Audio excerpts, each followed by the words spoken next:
So today we're going to be telling a story about Commander Graves. Now this is a fan-made story. And we're going to look at this kind of like a book, if you will. I'm going to try to incorporate maybe some gameplay, some images that kind of will help you follow the story the best way that I can. It's a short story, it's not going to be very long. But this story is going to be based on Commander Graves and a redemption story or a redemption arc that he could have. And you could turn this book into a video game if we wanted to. We could call it like Call of Duty Redemption or Call of Duty, The Shadow or something like that, right? Now, this story is going to basically ignore everything that occurred in Modern Warfare 3. That return of Commander Graves and him not being in the tank and him, hiding out with General Shepard, that none of that shit exists in this world, in this story. This story of Commander Graves begins right after the tank explosion and his perceived death. We're going to be following Graves after his life basically has been destroyed.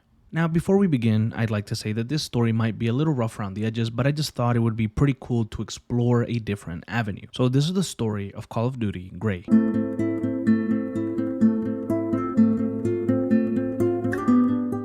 The first time that Philip Graves died, it was beneath the rubble of a tank explosion in Las Almas, Mexico. At least that's what the world believed. The truth was far messier. He crawled from the wreckage, half conscious, his ribs broken, his ears ringing from the explosion that had shattered the battlefield around him. He remembered the gunfire, the betrayal, the voices of Task Force 141, Soap, Ghost, Alejandro, all ringing in his skull like an old nightmare that refused to fade. But the fight was over. His army was gone. His name was ruined. Shadow Company was broken. So he ran through the deserts of Mexico, through the slums, the streets where no law could find him, through rivers and jungles, moving like a ghost, shedding his identity with each passing mile. Until finally, after 2 weeks of silence, Philip Graves ceased to exist. He went by Sam Gray now. To the villagers along the Colombian coast, he was just another foreigner, another man looking for quiet in a world that never seemed to give it. He found work fixing boats, mending engines, hauling fish from the sea. His hands, once trained to pull triggers and sign death orders, grew calloused from honest labor. And for the first time in years, he felt at peace. Nights were spent by the fire, drinking with men who knew nothing of war, telling stories of the sea instead of battles fought in countries that nobody remembers. There was no war here, no orders barked through a radio, no Shadow Company, no Graves, just Sam. But at night, when the world grew quiet, the past refused to let him sleep. He dreamt of fire, of bodies falling, of the weight of a gun in his hand, the kind of ghost that never seemed to leave. After many months living in this village in Colombia, he realized that his story was about to take another turn. The first time he saw them, he knew his peace was over. They came in horses, rolling into the village like they owned it. The kind of man who didn't need to ask for respect because they took it. It was cartel members. Graves knew the look in their eyes. He knew they were predators. Graves sat by the docks, wiping oil from his hands as he watched them drag a local shopkeeper from his stall, shoving him to the dirt. They wanted money, control, and fear. They'd take it in blood if they had to. Now, a boy that Graves came to know, he couldn't have been more than 13 years old. He stepped forward, hands balled into fists, rage burning in his eyes. The cartel boss laughed at him and drew his pistol. Graves didn't think, he didn't hesitate. 1 second he was a mechanic sitting on the docks, and the next he was the man that he swore he'd never be again.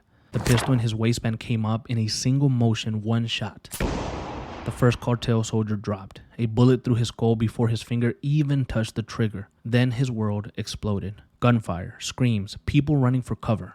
Graves moved on instinct, cutting through them like a wolf among sheep. He was a soldier once again, a killer. And when the smoke cleared, the cartel had fled, leaving their dead behind. The villagers stared at him like they'd seen a ghost, because maybe they had. The facade of Sam Gray slowly faded, and Philip Graves returned. It didn't take long for the war to find him again. The cartel wasn't just some street game. They were El Silencio, one of the most feared syndicates in South America, and Graves had just declared war on them. They came back within days. More men, more guns. They dragged people from their homes. They made examples out of them. And Graves knew that if he didn't stop them, no one would. So he trained the villagers, the fishermen, the farmers, the old men who had never really held a rifle. He made them soldiers, so they knew how to defend themselves. And when El Silencio came again, they didn't find a village of scared, helpless people. They found a small resistance.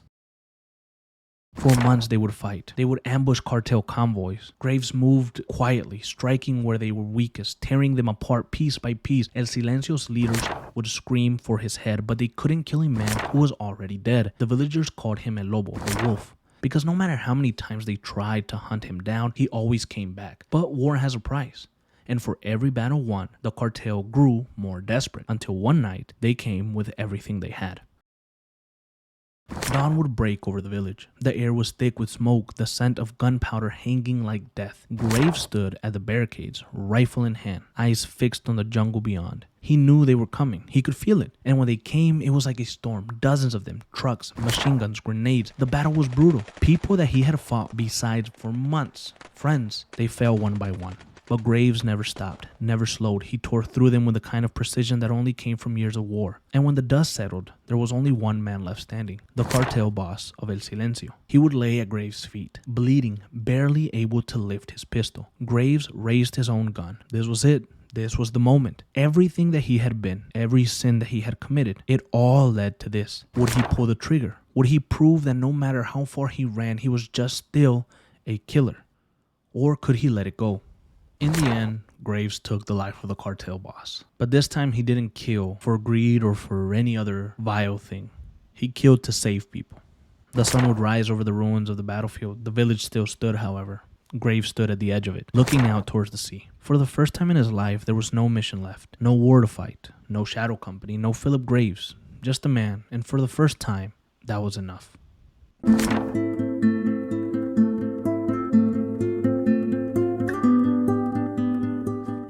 Now here we tried to tell the story of a redemption arc for Commander Graves. Now I know that maybe some of the things that he did are inexcusable for so many, and some might even believe that he doesn't deserve redemption. But I think everyone, or mostly everyone, can be worthy of a redemption depending on the things that you did in life. And although he did kill and he did do brutal things when he was commander of the Shadow Company, there was a part of him that could have turned into something better. I mean, we look at Arthur, who was an outlaw from Red Dead Redemption 2, and the things that he must have done. You know, throughout the story, called himself ugly, nasty. You know, he was a bad person, but he was able to redeem himself in the end, and he was able to make better choices because he learned. And so Graves could have learned. Now, I took inspiration from just stuff that I've seen, like the show Echo 3.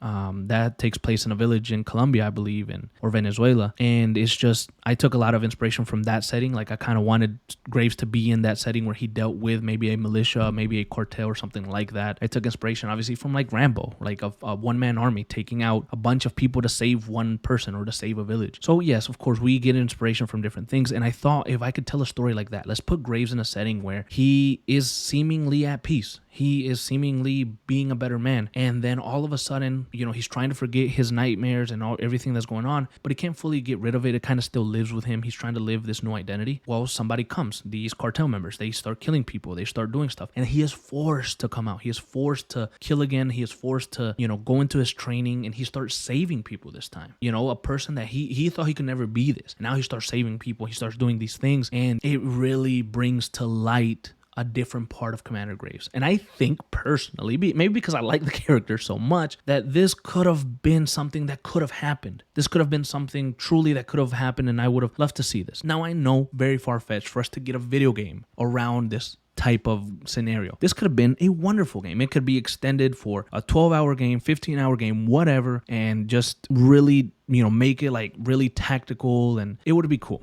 Now, obviously, we wouldn't get that. But maybe we could have turned this into a comic book, like kind of the origins of Simon Goes Riley from Dark Horse. Could we have done something like this with Commander Graves, where it follows a similar story? It would have been cool to see actual art. Now, I can't draw on the computer and put the art, so I'll have to use AI images or just BS footage. But, you know, that's kind of the hard part for me, because I'm not that creative. So we had to tell it in a storybook novel style. And I think it works. I think it truly works. And I'm satisfied with it. Could we have gone in different paths with the endings? Now, I had two different endings. Here, Graves kills the cartel boss to save others, and he moves on. But I had an ending where the cartel boss, before he dies, says something like, "We know who you are, Commander Graves," or something like that. Or, "We know your real name, Philip Graves." And he knows who he is, meaning that Graves is no longer off the grid. Somebody somewhere knows where he's staying. And so Graves is pissed off when he hears the name, you know, Commander Graves. He shoots the cartel member. And then this leads to Graves having to leave the village in pursuit of who knows that he's still alive.